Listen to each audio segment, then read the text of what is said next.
ជីកក្រឡាប់លើមុនមុនស្មើស្រីក្បត់ផិនស្វាមីដេកអមប្រថ្មីពេលប្តីចេញផុតបងមិនដឹងខ្លួន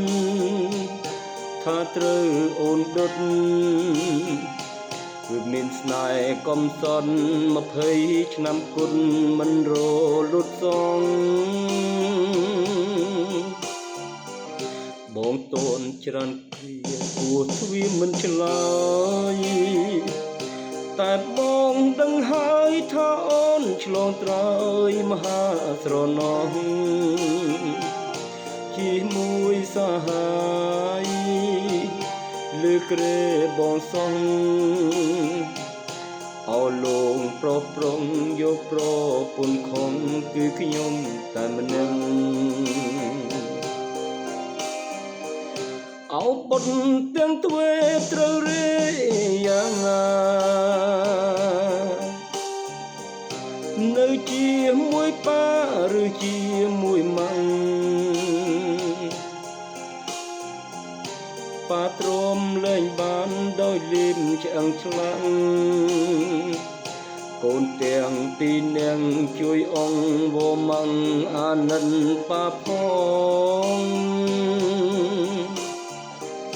កាលបាន20ឆ្នាំបងចាំទាំងអស់រឿងស្រីមិនស្មងតែបងទ្រាំរួខ្មាស់អងប្អូនបងគេហៅអាវេកស្រែកទីក្រោយខ្នងអរកូនទាំងសងអងវម៉ាក់ផងឈប់ផិនបាទៅ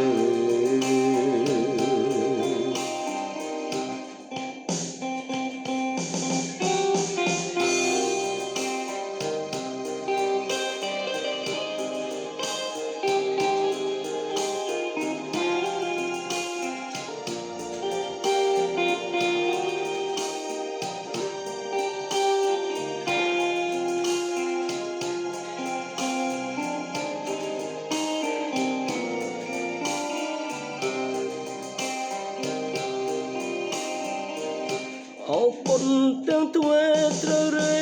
យ៉ាងណានៅជាមួយប៉ាឬជាមួយម៉ាក់ប៉ាទ្រាំលែងបានដោយលៀមឆ្អឹងស្លាក់កូនទាំងពីរនាក់ជួយអងវម៉ាំងអាណិនប៉ាផងកាលបាន20ឆ្នាំបងចាំទាំងអស់រឿងស្រីមិនស្មងតែបងទ្រាំរួខ្មាស់អងប្អូនបងគេហៅអាវេ